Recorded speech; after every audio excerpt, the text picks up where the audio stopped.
And God said, let the earth bring forth grass. Let's consider that. You might think, wow, that's not much, but it actually is a lot. Let's look at this. Every other day of creation, God has been doing something, and everything that he's been doing has been let there be. Let there be light. Let there be a firmament. Let the waters be gathered. He's talking about things that are creating existence. He's bringing things into existence. And now he changes it. He says, let the earth bring forth. This is different. This is the first time we have a verb that's not a to be verb. Sorry to get into English, but into grammar, but this is actually kind of important.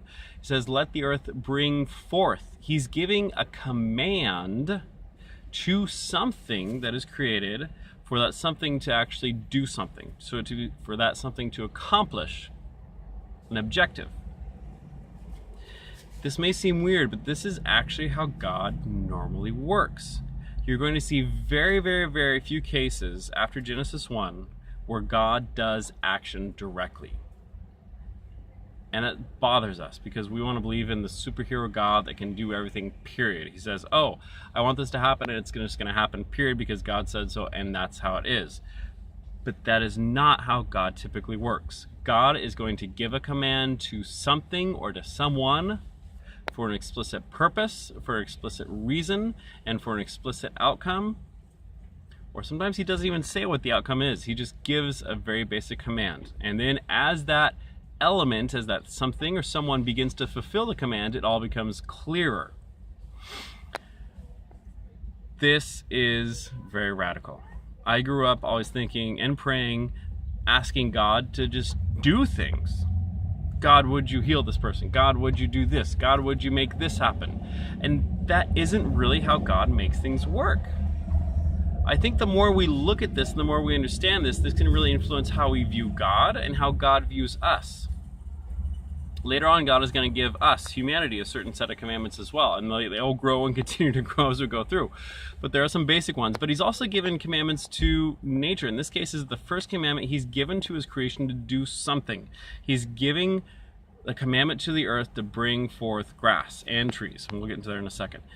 But he's giving a command for the earth to create life.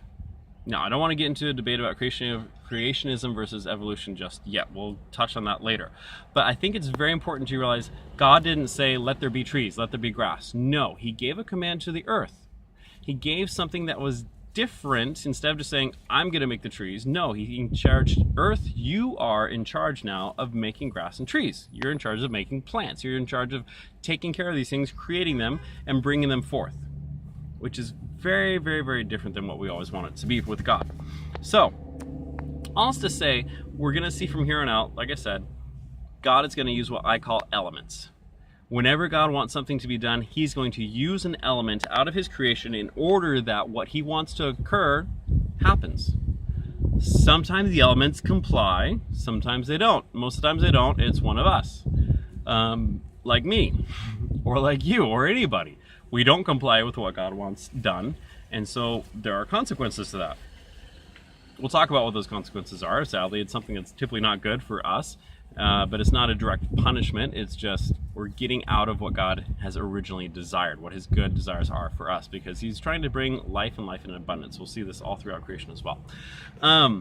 So God wants to create something, but he wants not to do it just himself. He likes to delegate. God is a big delegator. And even though he is completely powerful, even though he has all the power and all the ability in the universe to do whatever he likes to, he delegates it out. We'll talk a little bit more about that later, but I think for now it's good to consider, what is God delegating to us? What is he delegating that we might be able to jump on board with? What is it that he wants done, that he's calling us to do? Not to get ahead of him, not to assume, oh, I think God wants this, but no, let's actually get in there and go from there. But let's take it. So, my application for this week is to delegate.